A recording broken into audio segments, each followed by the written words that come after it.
Hey guys, it's Caitlin and I am back with a kind of different video today, but you can tell that it is an underrated series slash book kind of video. Now, I'm sure that these series, they're not unheard of, but from what I've noticed and what I've kind of researched, I guess, in planning stages of this video is that they're not really commonly talked about on BookTube, and I just thought that I might, draw a little bit of attention to them because I feel like these series do deserve quite a fair bit of attention. So the first series that I'm going to be talking to you guys about is the Razorland series by Anne Aguirre. So the first book is Enclave, book 2 is Outpost, which I don't currently own.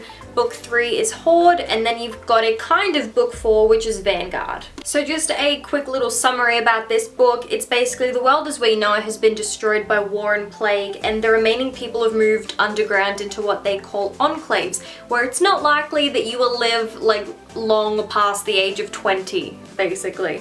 So life is severely different though. You're assigned to one of 3 occupations, so you're either a builder, a breeder, or a hunter. And the main character, Deuce, has always wanted to be a huntress. So when she turns 15, she's partnered with Fade, who lived topside when he was younger, and everyone regards him as a bit of an outcast because of that. While out scouting and hunting, the two discover that one of their neighboring enclaves has been completely decimated by freaks, which are humans who kind of mutated with the disease, but they don't really look anything like humans anymore, and they definitely have no humanity. So they're just kind of monsters at this point. And the elders completely ignore their warnings, and to keep them quiet, they exile them from this particular enclave, and they are forced to live topside, which is basically a death sentence in their world. I loved the series. I couldn't put it down. I've said it before that I actually kind of liked book 4 better than the series itself, but you can't read book 4 without reading the actual series, otherwise you'll have completely no idea what is going on. So do it. Get on that. Alright, so next we have a series that was actually very heavily recommended to me by Lucy, and that is the Gallagher Girls series. So there are 6 books in this particular series. So you've got book 1, which is I Tell You I Love You But Then I'd Have to Kill You, Cross My Heart and Hope to Spy, Don't Judge a Girl by Her Cover, Only the Good Spy Young, Out of Sight, Out of Time, and book 6 is United We Spy. Alright, so the main character in this book is Cameron Morgan, and she goes to the Gallagher Academy for Exceptional Young Women, which it poses as like this prestigious snobby boarding school that's just full of rich and privileged young girls, when in fact it's a school for geniuses and spies. Like, they've got covert operations class, and they learn how to hack CIA codes for extra credit, and they've got like all these martial arts classes where you learn how to kill a guy in 7 different ways, and each lunchtime they talk in a different language. Like, above the dining hall it's just like, today we're speaking Mandarin, and you've got it. Yep. But essentially the main point of this first book is what happens when a spy needs to pose as an ordinary girl for an ordinary boy who has absolutely no idea about her true self. So he doesn't know that she goes to the Gallagher Academy, he doesn't know that she's a spy. It's just, what happens? What happens? And my thoughts on this, I thought the first book was amazing. I went up to Lucy as soon as I finished it, and I'm like, this first book, so good. And she goes, book 1 is the worst in the series. Now looking back, I tried to like reread book 1 just to see if I could see what she meant, and I've just gone, why on earth did I ever think that this would be the best book in the series? Because it is so not. Like, you won't understand this feeling until you actually read the series. Like, you are just so invested in it, and that's why I feel like it's such a great series, the fact that the author actually can reel you in like that. So the next few books are another series that was recommended to me by Lucy, surprise surprise, because she actually has like a really good taste in underrated series. And that is Blue Bloods by Melissa Dela Cruz. So book 1 of course is Blue Bloods, which I have on ebook. I did used to have a physical copy, but I lent it to someone and then I never got it back. Book 2 is Masquerade. Book 3 is Revelations, which I gave to Lucy. Book 4 is The Van Allen Legacy. Book 5 is Misguided Angel. You've got Bloody Valentine, which is kind of a 5.5. Book 6 is Lost in Time, and book 7,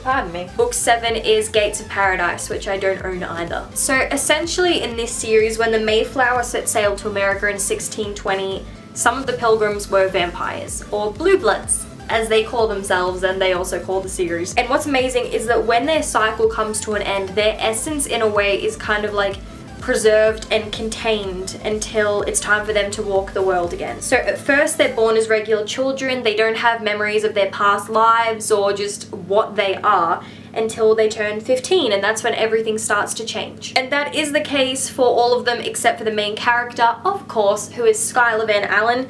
So upon the realization that she's a blue blood, she finds herself in situations where a really popular girl from her school is found dead and completely drained of her blood, and like she's a blue blood, so that's a bit of a problem, and like essentially the whole world of the blue bloods is at stake. Like they're in danger. Like if you tried to explain to someone what was happening in the later books, they really wouldn't understand. That's how intricate this world is. Alright, next is a bit of a duology, and that is the Winter Saga by M.J. Hurl. So you've got book 1, which is Winter's Shadow, and book 2 is Winter's Light. Blake Duchamp, he's all the Winter Adams can think of, ever since their fateful meeting at Pilgrim's Lament, ever since he looked at her with those emerald eyes, ever since he saved her life. But Blake isn't all that he seems. There is a strangeness about him. In his attic is a secret he would kill to defend, but Winter seems to have a special ability to make him forget his duty, and he is her only protection against the gathering darkness. The only problem is, to protect Winter, Blake must risk exposing her to an even greater danger: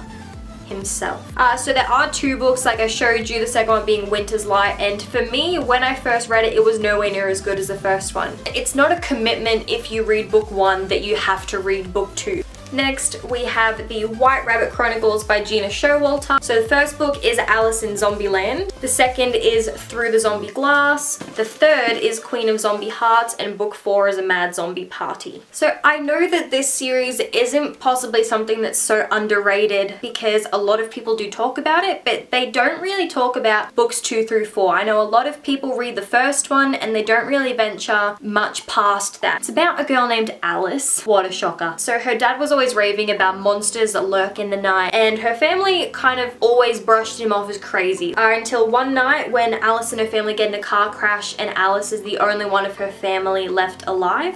She realizes that everything her father had said and everything that he had raved about and everything she thought him crazy for was actually true. So now, after transferring to a new school and running into bad boy Cole Holland and his friends, Allie has to decide whether she'll cower in fear like her father did, or whether she'll face the truth like Cole and his friends are not so willing to help her do. I mean, the first few chapters that give a bit of backbone to Allie's life, they are a little bit slow, but they are necessary and they don't take too long to actually get through. Once you meet Cole and you meet Kat, you hit the ground running. You don't stop until you finish the series, and then you just kind of smack into a brick wall that's like, hey, the end. So the last series that I'm going to be talking about in this video is Everland by Wendy Spinall. So you've got book 1, which is Everland, and book 2 is Umberland. This book here is about Peter Pan. The second book kind of focuses more solely on Alice in Wonderland, but they're still the same characters. They all kind of intermingle, their stories twine together. Everland is another book set in a world where civilization has almost been completely decimated in the wake of biological warfare, but it was only adults and young girls who got killed off for some reason. The boys have like this chromosome that just kind of lets them live through that. However, the younger children are all living underground in the Lost City run by, surprise surprise, Pete, who, if you hadn't guessed, is Peter Pan. The villain of the novel is of course Captain Hook, which is short for Captain Hans Otto Oswald Kretschmer, who is prowling the streets of England looking for a cure to this disease because it will kill him off eventually. And he thinks that it can only be found in one of the surviving children, so he grabs Joanna. And that's the thing, when he grabs the children and he takes them back to experiment on them, they don't come back. So when Gwen's sister gets taken, she will stop at nothing to get her back, and that's when she meets up with Pete, Bella, and the Lost Boys, and the story kicks off from there. So I feel like one thing that might be a bit of a deterrent for some people is that if they love the first book and they want to read the second one, they only want to hear from those original characters. Those were all the books that I wanted to talk to you guys about. If you want, I will link them down below. If you want to check them out, pick them up for yourself,